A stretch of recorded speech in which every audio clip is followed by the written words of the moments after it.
Classes के YouTube channel पे मैं सुभाष जयपाल आपका एक बार पुनः स्वागत करता हूं। दोस्तों, अपने जो इलेक्शन थ्योरी का क्रैश को स्टार्ट किया था, आज अपने उसकी नेक्स्ट क्लास स्टार्ट करने जा रहे हैं। इसमें टॉपिक चल रहा था डीसी मोटर। किसके बारे में बात चल रही थी? DC motor. देखो भाई राम से, डीसी मोटर में कल मैंने बात की थी कि कम्युनिटी कंपाउंड मोटर को पढ़ लिया था। आज अपने जो पढ़ने जा रहे हैं ना, कम्युनिटी कंपाउंड मोटर के मैंने कल भी विलक्षण करवा दी, तो आज की कैरेक्टरिस्टिक के बारे में पढ़ेंगे, यानी संचयी यौगिक मोटर के अभिलक्षण।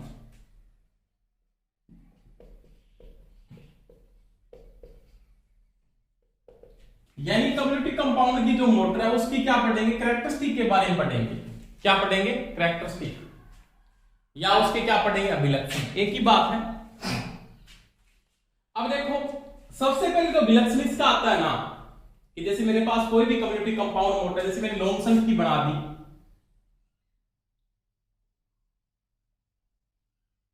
ये आपके पास लॉन्ग की कम्युनिटी कंपाउंड मोटर बना रहा हूं, इसका नामकरण संट का E1 E2 से होता है। एक मैंने कल भी बताया था, सभी के डायग्राम कन्फर्म होने बहुत जरूरी है। अगर डायग्राम कन्फर्म है तो लगभग आपकी आगे थ्योरी कंप्लीट है। ये आपके पास सीरीज फील्ड वाइंडिंग है, आर्मेचर वाइंडिंग इसके किस क्रम में जुड़ी है? श्रेणी क्रम में।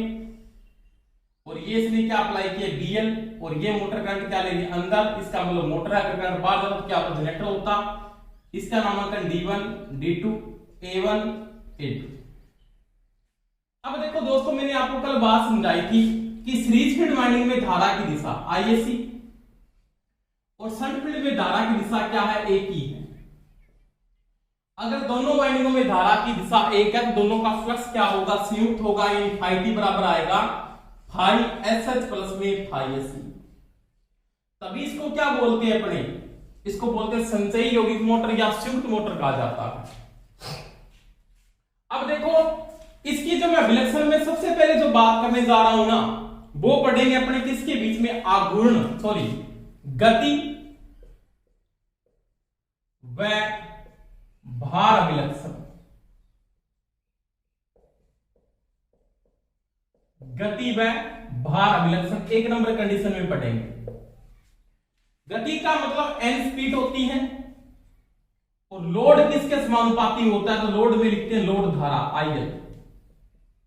इन दोनों के मध्य अपने क्या पढ़ेंगे? इसका संबंध पढ़ने जा रहे हैं। समझ में आई दोस्तों मेरी बात? अब देखो, आपने पढ़ा है कोई भी मोटर, उसके ऊपर जब लोड बढ़ता है, लोड के साथ उसकी गति क्या होती है? गिरती है। जैसे आपने पढ़ा, देखो आराम से,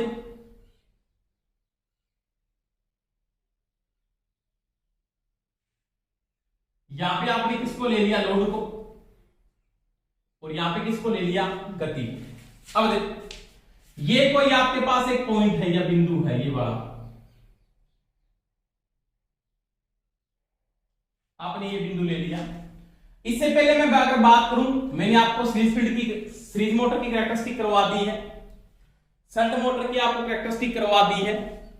इसके बाद किसकी बात करेंगे? कम्युनिटी कंपाउंड मोटर की बात करेंगे। देखो यहां पे आराम से, शंट मोटर की जो कैरेक्टरिस्टिक थी ना, वो ये थी ऐसे, इसका ग्राफ ये था, ये बना हुआ था शंट मोटर का। यानी शंट मोटर में जो आपने बात की, तो शंट मोटर का जो ग्राफ था वो ये था ऐसे, किसके बीच में? IL और N के बीच का जो ग्राफ था वो ये था। इसका मतलब एक नॉर्मल स्पीड के बाद गति का मान थोड़ा सा क्या होता? गिरता है।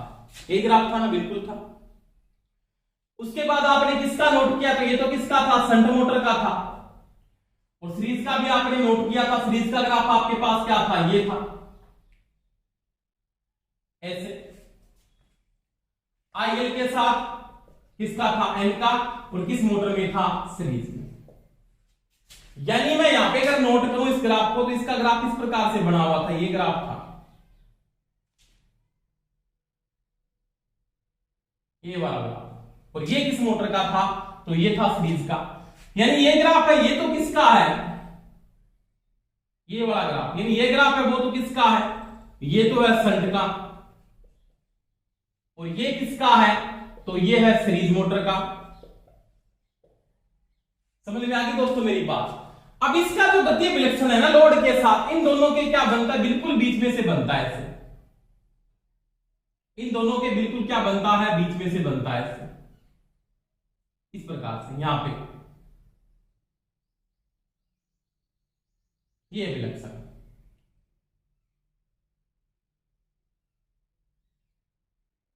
ये वाला विलक्षण। और ये जो विलक्षण है वो किसका है, तो वो है कम्युलेटिव कंपाउंड का, कम्युलेटिव कंपाउंड। समझ में आ रही दोस्तों मेरी बात। देखो क्या बात है यहां पे, इसकी गति गिरती है, लोड के साथ सभी की गति गिरती है। अगर आपने लोड को बढ़ाया, यानी अगर आपका आईएल इंक्रीज होता है ना, आईएल आपका अगर बढ़ता है सभी मोटरों में, चाहे शंट मोटर है, चाहे कंपाउंड सीरीज मोटर है, चाहे कौन सी कम्युलेटिव कंपाउंड मोटर है, तो सबसे ज्यादा लोड बढ़ने पे सबसे ज्यादा जो गति गिरती है, यानी एन का मान जो ये लाइन में बड़ी बना रहा हूं ना, ये वाली लाइन बड़ी बना रहा हूं, सबसे ज्यादा जो गति गिरती है, तो ये ग्राफ किसका बढ़ेगा, सीरीज का बढ़ेगा। लोड के साथ सबसे ज्यादा जो गति गिरती है वो किसकी गिरती है, सीरीज की गिरती है। उसके बाद लोड के साथ उससे कम गति,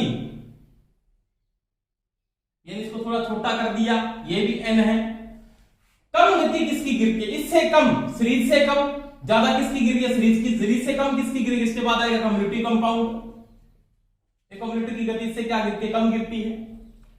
और सबसे कम, यानी कम्युलेटिव की जो गति गिर रही है ना, वो सीरीज के बाद गिरती है। यानी इन दोनों के बीच में, इन दोनों के बीच की अगर मैं बात करता हूं कि जो गति विलक्षण आप गिर रहे हो, कि जैसे आपका लोड बढ़ेगा, लोड के साथ सभी की गति क्या होती, गिरती है। सबसे कम गति किसकी गिरती है, तो सबसे कम गति गिरने का जो रीजन है, यानी सबसे कम गति किसकी गिर रही है, तो शंट की गिरती है। किसकी गिरती है, शंट की गिरती है।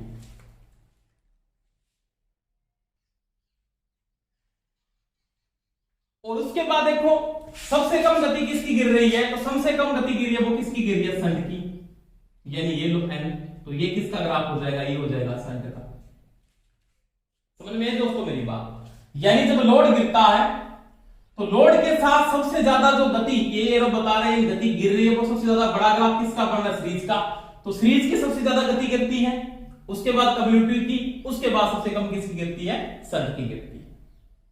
समझ में आ गई दोस्तों मेरी बात। यानी जब लोड बढ़ेगा तो लोड के साथ गति क्या होती है, कम होती है। और सबसे कम जो गति गिरती है वो गिरती है शंट की, उससे ज्यादा गति गिरती है वो किसकी गिरती है, कम्युलेटिव कंपाउंड की। और सबसे ज्यादा जो गति गिरती है वो किसकी गिरती है, सीरीज की गिरती है।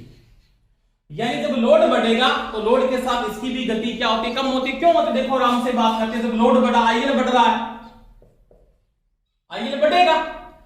आईएल जब बढ़ता है ना, तो इसमें जो आपने इबी समीकरण पढ़ा था, किस मोटर में, संचयी कम्युलेटिव कंपाउंड मोटर में पढ़ा था। यानी आईए बराबर क्या था, तो वो था आईएल माइनस में क्या था, आईएस था। जब लोड बढ़ेगा, लोड के साथ आपका क्या बढ़ेगा, आईएल बढ़ेगा, आईएल के साथ आईए बढ़ेगा, शंट की धारा क्या रहेगी, स्थिर रहेगी। और जब आईए का मान बढ़ता है तो आईए बराबर क्या है, आईएससी। दोनों किस क्रम में, श्रेणी क्रम में। आईएससी समानुपाती क्या है, फाईएससी। और फाईएससी जब बढ़ता है तो फाईटी का मान बढ़ता है, फ्लक्स गति के क्या होता है, विलोमानुपाती। तो गति क्या हो जाती है, कम हो जाती है। परंतु आपको प्रश्न में यहां पे ये पूछ सकता है कि कम्युलेटिव कंपाउंड मोटर है ना, उसकी गति किससे ज्यादा गिरती है और किससे कम गिरती है। तो ज्यादा किससे गिरती है, ज्यादा तो शंट से गिरती है, और कम किससे गिरती है, तो सीरीज से गिरती है। इसका मतलब ये दोनों के बीच की मोटर मानी जाती है। आपका लोड बढ़ेगा, लोड के साथ गति इसकी भी क्या होती है, गिरती है। परंतु इसकी सीरीज फील्ड से, सीरीज मोटर से तो क्या गिरती है, कम गिरती है। और शंट मोटर से क्या गिरती है, ज्यादा गिरती है। समझ में आ गई दोस्तों मेरी बात। तो ये था संचयी यौगिक मोटर का गति और भार का अभिलक्षण। इसके बाद देखो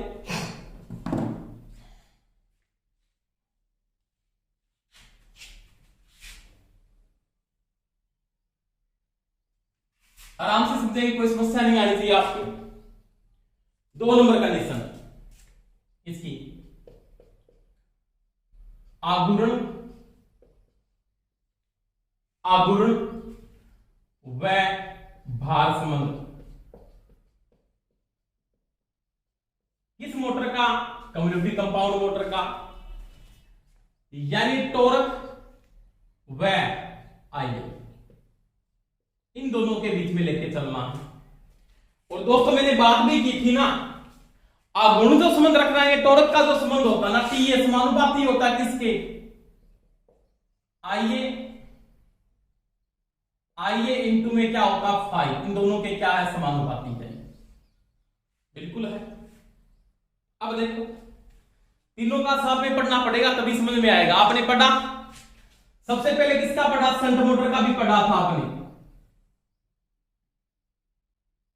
किसका पढ़ा? संट मोटर का। और संट मोटर में क्या था? आईएन और टॉर्क के बीच में जो संबंध था वो बिल्कुल ये था, ये समानुपाती होता है। क्योंकि इसका जो टॉर्क होता है ना वो आर्मेचर धारा के क्या होता है? सीधा समानुपाती होता है, स्टार्टिंग और रनिंग। और इसका स्टार्टिंग टॉर्क रनिंग टॉर्क के कितना होता है? 1.5 गुना होता है। ये भी मैंने समझाया किस मोटर में? संट मोटर में समझाया। तो ये ग्राफ किसका है? तो ये तो है संट का। किसका है? संट का। समझ में दोस्तों मेरी बात? इसके बाद आपने किसकी बात की? सीरीज मोटर की। सीरीज मोटर का स्टार्टिंग टॉर्क क्या होता है? बहुत ज्यादा होता है। रनिंग टॉर्क का 5 से 7 गुना होता है। यानी सीरीज मोटर का जो स्टार्टिंग टॉर्क होता है वो रनिंग टॉर्क का 5 से कितना होता है? 7 गुना होता है। क्योंकि इसका जो स्टार्टिंग टॉर्क होता है ना, इसका जो स्टार्टिंग टॉर्क था ना टीए, वो होता आईए स्क्वायर के समानुपाती। कौन सा स्टार्टिंग था? और इसका जो रनिंग था ना टीए समानुपाती था आईए। तो ये इसका कौन सा था? ये था इसका रनिंग टॉर्क। कौन सा था? Running torque. समझ में आ रही मेरी बात? तो इसका जो विलक्षण था वो इस प्रकार से बना हुआ था। ये विलक्षण था इसका ऐसे यहां तक। यानी ये तो कौन सा था? इसका स्टार्टिंग था यहां तक। और ये इसका कौन सा था? तो ये इसका रनिंग था। तो इसका जो टॉर्क था ना स्टार्टिंग वाला, ये स्टार्टिंग टॉर्क इसका क्या होता है? बहुत हेवी टॉर्क होता है। आर्मेचर धारा के क्या होता है? वर्ग के समानुपाती होता है।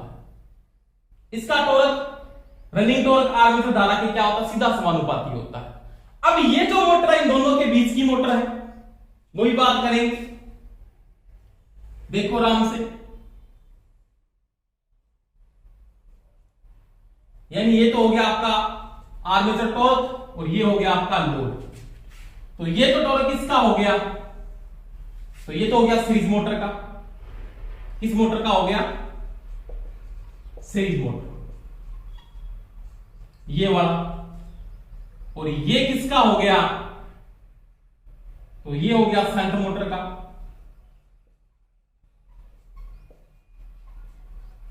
समझ में आ गई दोस्तों मेरी बात? ये संट का है, ये सीरीज का इससे ज्यादा है। और इन दोनों के बीच का जो ये टॉर्क है ये वाला, ये किसका है? तो ये है कम्युनिटी कंपाउंड का। कम्युनिटिव कंपाउंड। इसका मतलब क्या होगा? इसका जो टॉर्क है वो सीरीज मोटर से तो क्या है? कम है, परंतु संट मोटर से क्या होता है? ज्यादा होता है। समझ में आ गई दोस्तों मेरी बात? यानी ये जो लोड बढ़ेगा इसके साथ ये टॉर्क भी बढ़ाती है, परंतु ये संट मोटर से ज्यादा बढ़ाती है और सीरीज मोटर से क्या बढ़ाती है? कम बढ़ाती है। ऐसे नहीं कि सीरीज मोटर को आपने क्या कर दिया, आपने लोड ये टॉर्क को बढ़ा चलती है, क्योंकि सीरीज मोटर कभी ओवरलोड नहीं होती। आपने पढ़ा है कि सीरीज मोटर कभी भी ओवरलोड नहीं होती है। परंतु इसका इतना ज्यादा टॉर्क नहीं है, ये लोड को मेंटेन करेगी। जैसे अपने ज्यादा इसको जो यूज करते हैं बेल्ट चार्ज मशीनों में इसको ज्यादा उपयोग करते हैं, वहां पे टॉर्क को मेंटेन करने के लिए अपने व्हील लगाते हैं। जैसे आपने देखा चक्की देखी है, चक्की में आपने चक्की जब आपने देखी, चक्की में क्या होगा? जब ये बेल्ट चार्ज मशीन जिसमें क्या होते हैं इस प्रकार के व्हील लगे होते, देखा होगा। अब ये व्हील क्या करेंगे? फ्री पड़े हुए, इनका काम है कि नियमित रूप से टॉर्क को मेंटेन कर रखें। ये कम्युनिटी कंपाउंड मोटर टॉर्क को खोया ना दे, टॉर्क को खो न दे। लगातार टॉर्क को बनाए रखने के लिए अपने व्हीलों का उपयोग करते हैं, क्योंकि इनमें कौन सी एनर्जी आई? काइनेटिक एनर्जी आई। और वो टॉर्क के साथ मोटर को क्या करेगा? घुमाता रहेगा। तो इनका व्हील का उपयोग क्या होता है कि नियमित रूप से टॉर्क को बनाए रखें, तो वहां पे अपने व्हीलों का उपयोग करते हैं। सभी बेल्ट चालित मशीनों में। आप नॉर्मल देखते हो चक्कियों देख लेना कभी, तो वहां पे जो व्हील है उनका रीजन यही होता है कि वो नियमित रूप से क्या करें, मोटर में टॉर्क बना रखे और मोटर ओवरलोड ना हो, वो अगुण को खोना बैठे। वही बात है कि जो कम्युनिटी कंपाउंड मोटर का जो टॉर्क है ना, वो सीरीज मोटर से तो क्या है, कम है, और शंट मोटर से क्या होता है, ज्यादा होता है।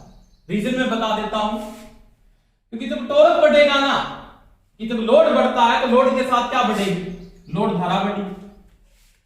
लोड जब धारा बढ़ रही तो आर्मेचर धारा तो बढ़ रही है, आईए का मान तो बढ़ा, आईए का मान बढ़ा, बिल्कुल बढ़ेगा। कि जब लोड बढ़ेगा, लोड के साथ क्या बढ़ेगी, लोड धारा बढ़ेगी, लोड धारा बढ़ेगी तो आईए का मान बढ़ेगा। और जब आईए का मान बढ़ेगा ना, तो किसका मान बढ़ेगा, आईएसी का मान भी बढ़ेगा, कि दोनों किस क्रम में जुड़े हैं, श्रेणी क्रम में। और आईएसी बढ़ेगा तो किसका मान बढ़ेगा, आईएसी समानुपाती क्या होता है, आईएसी, तो सीरीज का क्या बढ़ेगा, फ्लक्स बढ़ेगा।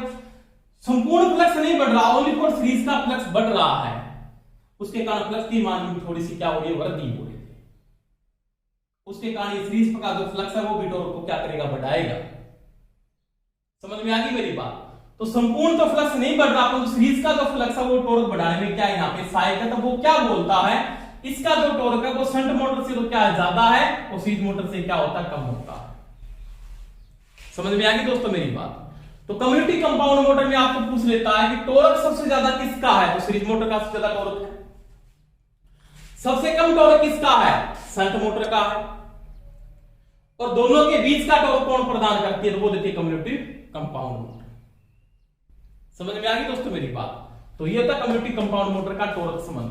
क्या होता है, टॉर्क संबंध।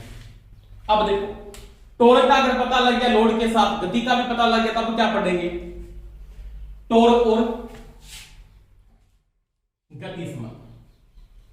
वो देखो,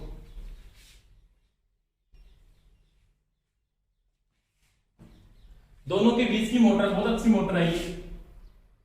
3 नंबर, आघूर्ण व गति संबंध। ठीक है, अब देखो,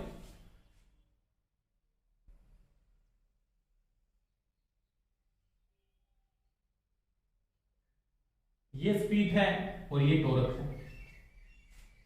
अब देखो, लोड के साथ टॉर्क तो बढ़ना चाहिए, परंतु गति का मान क्या होना चाहिए, कम होना चाहिए। तो यहां पे क्या है, इसका जो टॉर्क संबंध आएगा वो ये संबंध आएगा, तो इस प्रकार से इसका ग्राफ होगा, यानी गति का मान तो गिरेगा, परंतु टॉर्क का मान क्या होगा, बढ़ेगा। समझ में आ गई दोस्तों मेरी बात। यानी आपके पास जब लोड बढ़ रहा है, तो लोड के साथ नॉर्मली बात है, जब आयतन बढ़ता है, भार बढ़ता है, यानी आपका भार जब इंक्रीज होता है, तो भार के साथ क्या होगा, आईएल बढ़ेगा, आईएल के साथ क्या बढ़ेगा, आईए बढ़ेगा। इसका मतलब टॉर्क तो बढ़ेगा। और दूसरा फ्लक्स को कौन बढ़ाएगा, कि आईएल बराबर क्या है, आईएसी, यहाँ पे आईए बराबर क्या, आईएसी, तो ये भी क्या हो रहा है, बढ़ रहा है, इसके कारण आईएसी का मान भी बढ़ रहा है, तो ये भी टॉर्क बढ़ाने में सहायक है। तो लोड के साथ क्या हो रहा है, गति तो थोड़ी गिर रही है, पर तो टॉर्क का मान क्या हो रहा है, बढ़ रहा है। समझ में आ गई दोस्तों मेरी बात।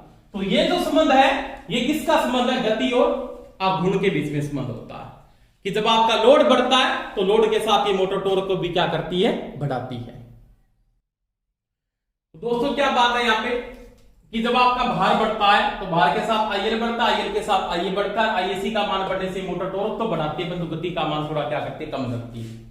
तभी तो अपने क्या कहते हैं, जहां पे आपने फ्लाई व्हील लगा रखे हैं, जैसे मैंने भी बात की थी, जैसे बेल्ट तक जो मशीनें आप यूज करते हो, कहां पे यूज करते हो, जैसे आपने नॉर्मल गांवों में देखा होगा, चक्कियों में लगी हुई है, तो वहां पे तो फ्लाई व्हील है, जैसे ये इस प्रकार से बड़ा होता सिस्टम, ये बहुत से फ्लाई व्हील लगे होते हैं, ऐसे आपस में जुड़े होते हैं, यहाँ पे आगे एक और लगा हुआ है। तो ये फ्लाई व्हील टॉर्क को गिरने नहीं देगी। अगर मोटर टॉर्क को खोना चाहती है, तो काइनेटिक एनर्जी के कारण इनमें कौन सी ऊर्जा होगी, ये घूम रहे, तो इनमें काइनेटिक एनर्जी होगी। एकदम से आपने मोटर गति घूम दी, एकदम से मोटर बंद तो नहीं होगी, तो इनमें क्या आघूर्ण होगा। तो ये फ्लाई व्हील है, इनमें काइनेटिक एनर्जी होती है, उसके कारण से मोटर गति खो नहीं पाती है, एकदम से गति नहीं गिर पाती, ना टॉर्क को नहीं खोने देती। तो वहां पे फ्लाई व्हील का जो उपयोग है वो क्या होता है, कि मोटर जल्दी से टॉर्क को खोना है। तो लोड के साथ क्या होगा, इसकी गति तो गिरती है, कितनी गिरती है, मैंने भी बात की थी, शंट मोटर से क्या गिरती है, इसकी ज्यादा, और सीरीज मोटर से क्या गिरती है, कम। समझ में आ गई मेरी बात। तो वही बात है, लोड बढ़ने पर लोड के साथ ये गति गिराएगी परंतु टॉर्क का मान क्या करती है, बढ़ाती है। अब टॉर्क कितना बढ़ाती है, तो इस मोटर का टॉर्क सीरीज से क्या होता है, कम होता है, और शंट से क्या होता है, ज्यादा होता है। समझ में आ गई दोस्तों मेरी बात। तो ये अपनी बात की किस मोटर की, ये की कम्युनिटी कंपाउंड मोटर के अभिलक्षण की। दूसरी मैं एक बात कर लेता हूं यहां पे, आप कम्युनिटी कंपाउंड मोटर है ना, उसको नो लोड चला सकते हो। जैसे आपने बात की थी,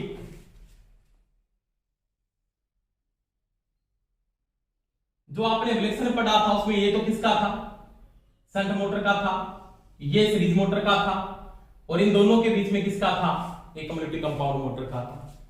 तो ये जब जीरो लोड पे है ना, किस पे है, जीरो लोड पे, तो भी इनकी गति है ना, ये गति एक निर्धारित गति पे दोनों की दोनों मोटर चल सकती है। कौन सी, तो शंट मोटर, और एक कौन सी है, कम्युनिटी कंपाउंड मोटर। और इसका जो ग्राफ है बिल्कुल क्या हो जाता है, यहां पे आके फ्लैट हो जाता है, ये तो फ्लैट सीधा हो गया बिल्कुल।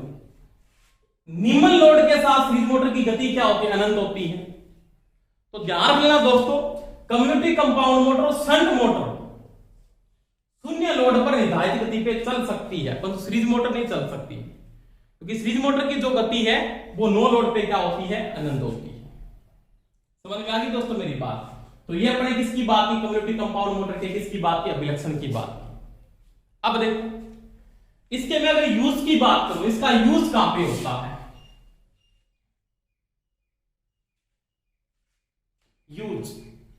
यूज ऐसी जगह होता है जब ये लोड बढ़ने पर क्या करे, टॉर्क को बढ़ाए, तो गति थोड़ी बहुत गिरानी चाहिए। गति का मान कम होगा, टॉर्क बढ़ाता है, टॉर्क को नहीं खोते। जैसे कहां पे यूज होता है इसका, जो यूज करते हैं वो करते हैं कतरनी में। कहां पे यूज करते हैं, कतरनी में, एलिवेटर, बेल चालित मशीन में। अभी बात की जिसकी मैंने, जिसमें फ्लाई बेरिंग लगे होते हैं, बेल चालित मशीन में। समझ में आ गई दोस्तों मेरी बात। कतरनी हो गया, एलिवेटर हो गया, बेल चालित मशीन में आदि जगह इस मोटर का क्या करते हैं, अपने उपयोग किया जा सकता है। यानी इस मोटर का जो आप यूज करते हो, ऐसी जगह यूज करोगे जहां पर क्या करेगी कि लोड के साथ साथ क्या करे, टॉर्क को बढ़ाए रखे। ये लोड बढ़ने पे अपने टॉर्क को क्या कर दे, खो न दे। अगर वहां पे टॉर्क को खो देती है तो वापस मोटर का अपने यूज नहीं कर सकते। तो ये चीज का ध्यान रखना दोस्तों कि इस मोटर का कहां पे अपने यूज करते हैं, वो थोड़ा ध्यान रख लेना।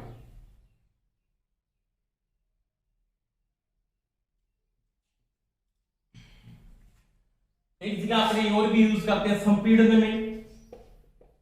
संपीड़न में मतलब प्रेशर का काम है जहां पे, और प्रेस के अंदर, प्रेस मशीन में आज इसका इस मोटर का उपयोग किया जाता है। तो ये इस मोटर का क्या होता है, यूज होता है। कौन सी मोटर का, कम्युनिटी कंपाउंड मोटर का। समझ में आ गई दोस्तों मेरी बात। यानी ये जो मोटर है ना, सीरीज मोटर और शंट मोटर के बीच की मोटर है। समझ में आ गई दोस्तों मेरी बात, ये चीज का ध्यान रख लेना। अब देखो इसके बाद बात करें तो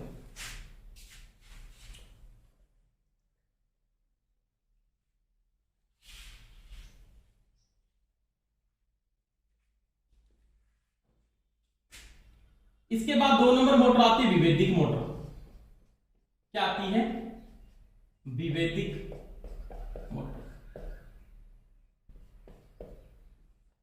जिसको अपने क्या बोलते हैं, डिफरेंशियल मोटर कहते हैं। क्या कहते हो, डिफरेंशियल मोटर, या उसको क्या बोलते हैं, विभेदिक मोटर कहा जाता है। अब डिफरेंशियल क्या है, तो जिस मोटर के अंदर, कोई भी मोटर है जिस मोटर में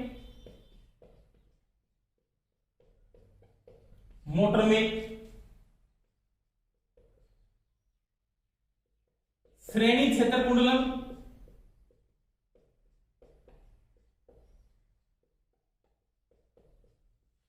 व शंट क्षेत्र कुंडलम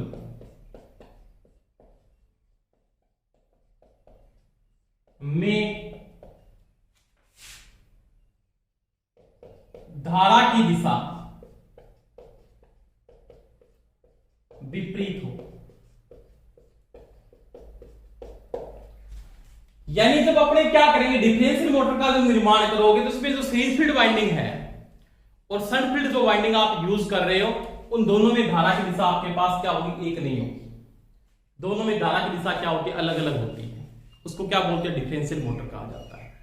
दूसरी बात, अगर दोनों में धारा की दिशा अलग अलग है, जैसे मैंने बात की थी, ये दो चालक है, एक में करंट ऐसे फ्लो हो रहा है, एक में करंट ऐसे फ्लो हो रहा है, जिसका तो चुंबकीय क्षेत्र बढ़ेगा वो क्या बढ़ेगा, क्लॉकवाइज, तो इसका क्या बढ़ेगा, एंटी क्लॉकवाइज। दोनों के बीच में कौन सा बल लगता है, प्रतिकर्षण बल लगता है। तो फ्लक्स का क्या होगा, डिफरेंस होगा, इसका मतलब इसको क्या बोलेंगे, डिफरेंशियल। जब तो फाइटी होगा या तुल्य फ्लक्स आएगा ना यहाँ पे, वो किसके बराबर होगा, वो होगा फाई एस एच माइनस में क्या होगा, फाई एस सी होगा। ये चीज का ध्यान रखना, क्योंकि दोनों का फ्लक्स संयुक्त ना हो के आप दूसरे का क्या करेंगे, विरोध करेंगे। यहाँ पे क्या करेंगे, विरोध करेंगे। तो उसमें अपने क्या बोलेंगे, डिफरेंशियल मोटर। डिफरेंस का मतलब अंतर होता है, तो डिफरेंशियल मोटर कहा जाता है। इसके भी दो टाइप है, एक दीर्घ शंट की बनेगी और एक कौन सी बनेगी, लघु शंट की। और दोनों के बीच में कोई चेंजिंग नहीं है, दीर्घ शंट की वो कम्युनिटी कंपाउंड है, चाहे वो डिफरेंशियल कंपाउंड है। अब दोनों की मैं एक साथ बात कर लेता हूं, कोई समस्या नहीं आई।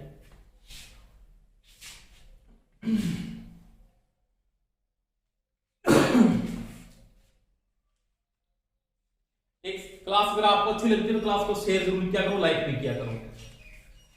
अब इसमें देखो, दीर्घ शंट, विभेदिक मोटर, एक तो आपके पास ये है, एक इसका दूसरा प्रकार होगा वो होगा लघु शंट।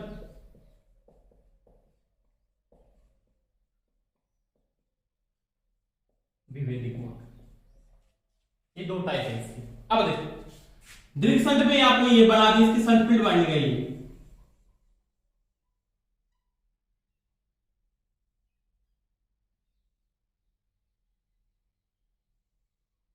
ये आपका बीएल है,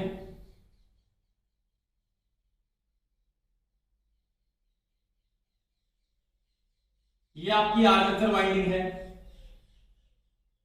समझ में आ गई दोस्तों मेरी बात।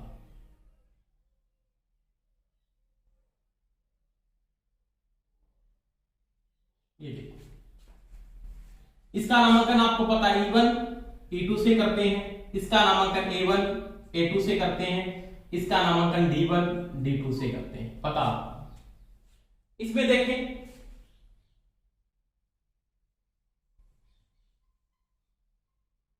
ये आपकी शंट फील्ड वाइंडिंग है, इसके समांतर क्रम में कौन सी लगी है, आर्मेचर वाइंडिंग, और इन दोनों के श्रेणी क्रम में कौन सी लगी है, वो लगी है सीरीज फील्ड वाइंडिंग।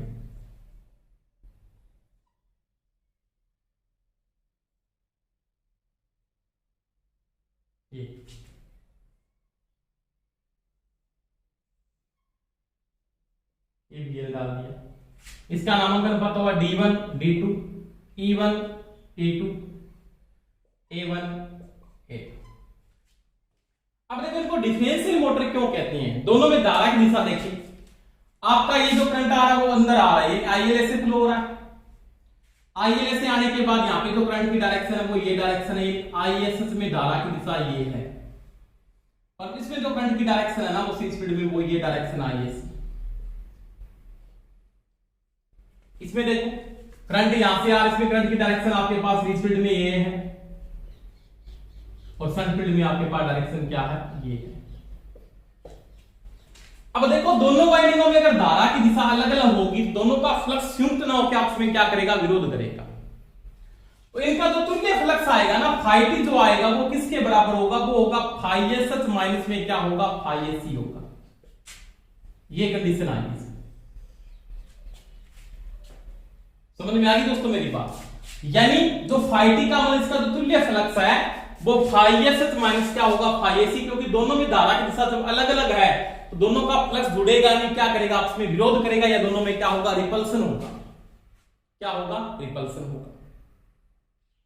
तो इसको क्या बोलते हैं, फिर डिफरेंशियल मोटर के नाम से जाना जाता है। और ये एक ऐसी मोटर है जो लोड बढ़ने पर गति का मान क्या करती है, बढ़ाती है। ऐसा संभव तो नहीं होना चाहिए, परंतु ये करती है ऐसा काम। क्या करती है, जब लोड बढ़ता है लोड के साथ गति को क्या करती है, बढ़ा देती है, और बढ़ा देती है। लोड बढ़ेगा, लोड के साथ गति बढ़ाती है। परंतु सभी मोटरों में आपने पढ़ा लोड के साथ टॉर्क बढ़ना चाहिए, गति क्या होनी चाहिए, कम होनी चाहिए। यही तो काम होता है। ये वर्ग से ही वर्ग में तो यही होता है कि जब लोड बढ़े, लोड के साथ टॉर्क बढ़ जाए परंतु गति गिर जाए। परंतु ये क्या करती है, लोड के साथ क्या करती है, टॉर्क भी बढ़ाती है, गति को भी क्या कर देती है, बढ़ा देती है। तो इसका उपयोग बहुत कम करते भी नहीं इसका उपयोग, ऐसा संभव नहीं है। नियमित स्पीड की जो मोटर है, एक स्थिर गति चाहिए आपको पूर्ण लोड के ऊपर, वहां पे इनको उपयोग किया जाता है।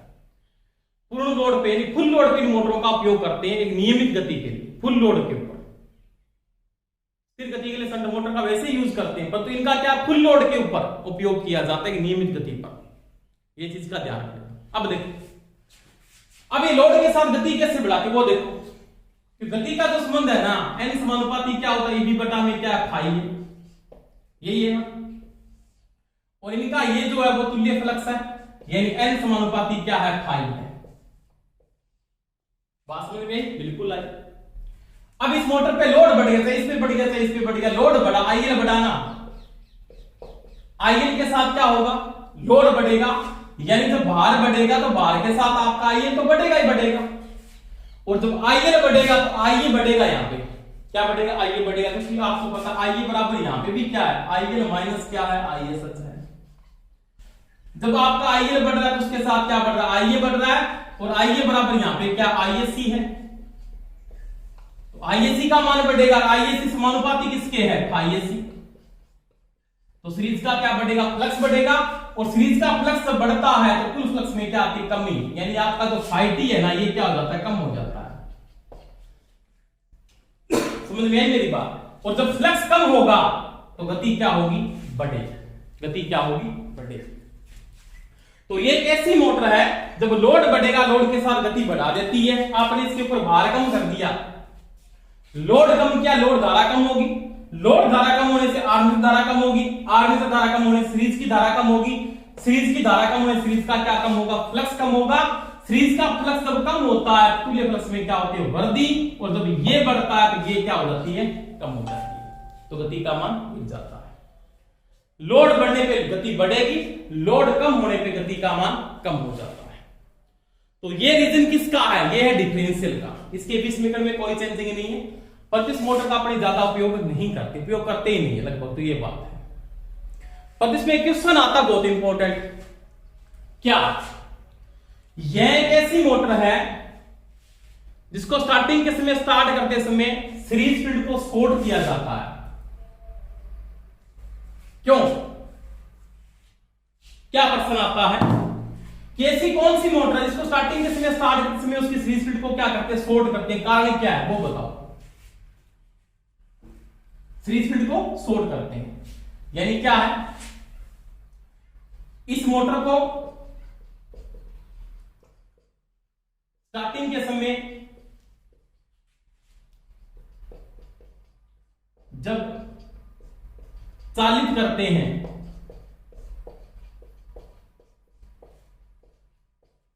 तो इसकी सीरीज फील्ड को शॉर्ट करते हैं, शॉर्ट करते हैं। रीजन क्या है वो देखो, क्यों। पहली बात तो यहां पे क्या, फाई टी बराबर, तो ये कंडीशन है, फाई एस एच माइनस में क्या है, फाई एस सी है। अब देखो, स्टार्टिंग के समय जब इस मोटर को आपने सप्लाई वोल्टेज दी, क्या दी, सप्लाई वोल्टेज, आराम से समझना दोस्तों, कोई समस्या नहीं आई। आर ए का मान बिल्कुल क्या है, कम है, और आर ए सी का मान भी क्या है, कम है। तो सप्लाई वोल्टेज के कारण, तो स्टार्टिंग के समय आर्मेचर में एपी तो है नहीं, स्टार्टिंग के समय एपी होता बिल्कुल नहीं है। आर ए और आर ए सी का मान कम होने के कारण इसमें धारा का मान क्या आएगा, ज्यादा हो जाएगा। सीरीज फील्ड में स्टार्टिंग के समय धारा क्या आएगी, चलेगी, ये धारा ज्यादा लेगी, परंतु शंट फील्ड अपना नियमित फ्लक्स स्टार्टिंग के समय नहीं बना सकती, क्योंकि इसका रेजिस्टेंस क्या है, आरएसएस का मान क्या है, बहुत उच्च है, क्या है, उच्च है। इसमें क्या होगा, आईएससी का मान जब उच्च होगा ना, आईएससी का मान क्या उच्च होगा, तो फाईएससी का मान भी क्या होगा, उच्च हो जाएगा। परंतु आईएसएच का मान क्या होगा, कम होने के कारण ये अपना निर्धारित फ्लक्स स्टार्टिंग के समय नहीं बना पाती है। तब क्या होता है, इन दोनों के फ्लक्स के कारण जो तुल्य फ्लक्स आता है ना, तुल्य फ्लक्स वो बिल्कुल क्या आता है, निम्न आता है, बिल्कुल नीमन, जो आघूर्ण पैदा ही नहीं कर सकता, मोटर को घुमा ही नहीं सकता। समझ में आ गई दोस्तों मेरी बात? इतना नीमन फ्लक्स पैदा होता है, इसके कारण मोटर आपका आघूर्ण पैदा नहीं कर पाती है। अगर मोटर आघूर्ण नहीं पैदा कर पाती है तो मोटर चालित नहीं हो पाएगी। पहली कंडीशन तो आपके पास ये है। दूसरी बात, अगर स्टार्टिंग के समय सीरीज फील्ड का फ्लक्स, स्टार्टिंग के समय सीरीज फील्ड का फ्लक्स अगर शंट फील्ड से ज्यादा बढ़ गया तो इसका फ्लक्स स्टार्टिंग के समय क्या हो जाएगा, प्रभावी हो जाएगा। इसकी धारा की दिशा इसकी क्या बिल्कुल उल्टी है, और इसका फ्लक्स अगर प्रभावी है तो ये मोटर को क्या घुमा देगा, उल्टा घुमा देगा, और लोड भी क्या चलेगा, उल्टा चलेगा। तो कार्य तो होगा, नुकसान जरूर हो सकता है। तो वो क्या कहता है कि स्टार्टिंग के समय सीरीज फील्ड को कुछ समय के लिए क्या कर दे, शॉर्ट कर दे, जब तक आपकी शंट फील्ड एक निर्धारित फ्लक्स तक क्या हो, पहुंच जाए। उसके बाद क्या करें आप, इस मोटर में सीरीज फील्ड को बाद में इसके साथ सप्लाई के साथ जोड़ दें।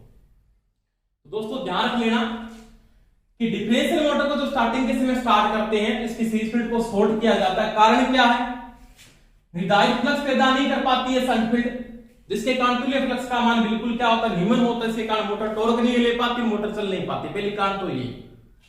दूसरी बात, अगर स्टार्टिंग के समय सीरीज फील्ड का फ्लक्स शंट फील्ड से ज्यादा प्रभावी हो गया तो मोटर क्या चल सकती है, उल्टी चल सकती है, क्योंकि इसका फ्लक्स प्रभावी है, जिसमें धारा की दिशा इससे बिल्कुल क्या उल्टी है, तो मोटर क्या घूम सकती है, आपकी उल्टी यानी एंटी क्लॉकवाइज भी चल सकती है। तो स्टार्टिंग के समय सीरीज फील्ड को शॉर्ट करके चलाते हैं किस मोटर में, डिफरेंशियल मोटर में। किस मोटर में चलाते हैं, डिफरेंशियल मोटर में। ये चीज का आपको विशेष ध्यान रखना है। समझ में आ गई दोस्तों मेरी बात?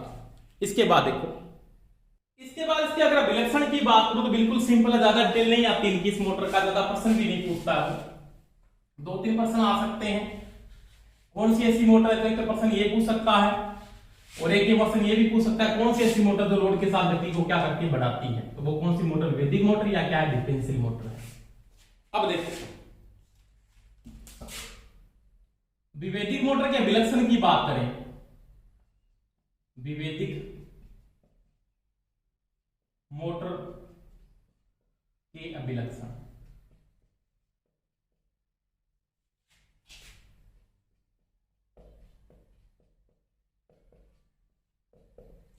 पहला 1 नंबर पढ़ेंगे इसमें भार व गति। 2 नंबर पढ़ेंगे भार व आघूर्ण। और 3 नंबर पढ़ेंगे आघूर्ण व गति। ये 3 संबंध है। अब इसमें देखो आराम से, ये तो आपके समझ में आ गई पहली वाली बात। तो